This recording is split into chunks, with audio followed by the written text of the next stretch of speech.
Welcome to the Future Strong podcast. We're seeing such rapid evolution in artificial intelligence, and, well, it's casting a shadow into some really dark corners. It really is. Today, we're looking at that disturbing intersection of AI and child sexual abuse material, or CSAM, specifically how the UK's Online Safety Act is trying to address it. Right, and we're basing this discussion on the Media LSE article by Elena Martellozzo and Paula Bradbury, The Intersection of AI and CSAM. Exactly. Our goal here is to really unpack this emerging threat, understand the UK's legislative moves, and also talk about the significant challenges and questions that are still out there. Okay, let's dive in. The core threat first. How is AI actually being used here? The article suggests it's more than just, basic photo editing. Oh, much more.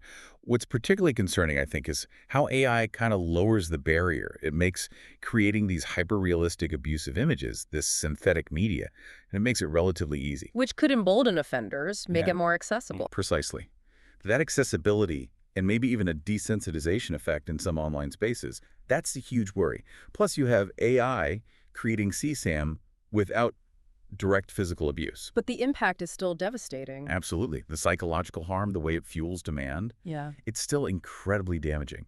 And synthetic media, just to be clear, is stuff partly or wholly made or changed by AI, like these images. And the examples given are, well, they're pretty chilling. It goes way beyond just adding or removing clothes Yeah. digitally. Yeah, much further. We're talking about nudifying real photos people might have shared innocently, using deep fake tech to create these horribly lifelike abusive scenes, Wow. and even incorporating real children's voices into audio, essentially re-victimizing them all over again. That's horrific. It is. And beyond just making the content, AI is being used for blackmail, for coercion, and even to constantly refine the images, make them more lifelike, which just reinforces harmful desires. And the volume of this AI-driven or virtual CSAM, it seems to be exploding. That Internet Watch Foundation investigation you mentioned. Yes, the IWF one from October 2023, it really paints a stark picture. What did they find? On just one dark web forum, over a single month, they found over 20,000 AI-generated images. 20,000. And after they did a detailed assessment, nearly 3,000 of those were confirmed as actual AI-generated CSAM. It shows how fast this stuff is spreading online. So faced with this, the UK government has acted. There's new legislation. Yes, fitting into the wider Online Safety Act framework. This new law specifically targets AI and CSAM. It criminalizes possessing, creating, and distributing AI tools designed to generate CSAM. Okay. And it also outlaws AI-generated paedophile manuals. And the consequences. What are the penalties? Up to 3 years in prison for offenders. The authors point out this might make the UK the first country to specifically criminalize AI-generated CSAM like this. That sounds like a strong response, but what about putting it into practice? The implications for law enforcement must be pretty significant. That's a really critical point. The law puts new responsibilities on police, border force, regulators. For instance, border force officers now have the power to compel someone suspected of CSAM offenses Compel them to do what? to unlock their digital devices, phones, laptops, when they're entering the UK. That's a powerful tool, but you can see the potential issues too, right? Preventing misuse. Exactly. The article stresses the need for proper training, the right tech for law enforcement, and strong legal safeguards are crucial, absolutely. Plus, you have the whole issue of this being online, often cross-border. In different countries define CSAM differently sometimes. Right. It adds layers of complexity to enforcement. And it's not just about reacting after the fact. The article talks about needing more proactive protection for kids too. Yes, that's vital. AI is being used in grooming tactics now. Things like AI-generated profile pictures, chatbots designed to manipulate. Oh, wow. And there's a really concerning statistic from Thorn that U.S. nonprofit. The US-based one? Yeah. They found 1 in 10 minors knows peers who've created synthetic, non-consensual, intimate images, deep fake nudes using generative AI. 1 in 10. That shows how accessible these tools are becoming, even to young people themselves.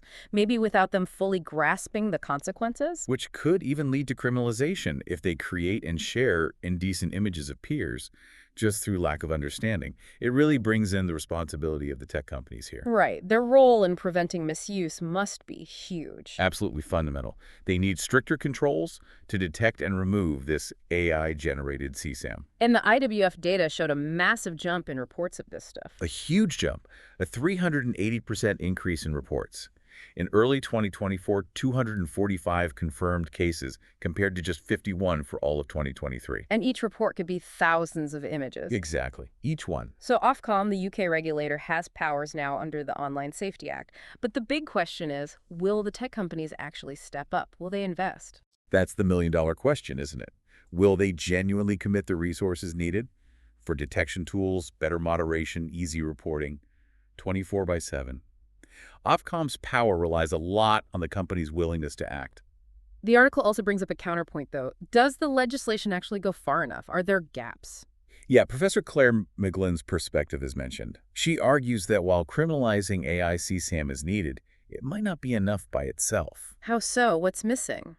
Well, the law doesn't seem to directly address things like those nudify apps or widely available sexual content where adult actors portray children. Ah, okay. So it hits the direct AI generation, but maybe not some related content? Exactly. And that related content, Professor McGlynn argues, still contributes to normalizing child exploitation more broadly. It suggests we need to look at the wider culture of online abuse and pornography, too. So this new law is an important piece, definitely aligned with the Online Safety Act's goals, but it's not the whole solution. Precisely. The authors see it as a necessary starting point, but they stress that legislation alone won't fix it. You need a much broader approach. Like what? Robust enforcement, definitely. Real collaboration with the tech companies. Serious investment in victim support services. And, crucially, engaging directly with children and young people about these risks. Because without that kind of comprehensive strategy, the gaps in enforcement, the way technology keeps evolving, kids could still be left incredibly vulnerable. That's the core message, really. Our strategies to protect children have to evolve just as fast as the AI technology itself. Okay, so to wrap up, we've got this rapidly growing threat from AI-generated CSAM. The UK has taken a significant legislative step. But making that effective needs strong enforcement, tech company buy-in, victim support, education, a whole collaborative effort. This look at AI and CSAM really highlights a critical challenge for protecting kids online today. It really does, and it leaves us, and you listening, with this final thought. AI is developing at such an incredible pace. How do we, as a society, make sure our laws and safeguards actually stay ahead of the potential harms? And what part do we all play as individuals in maybe recognizing and reporting this kind of content if we see it?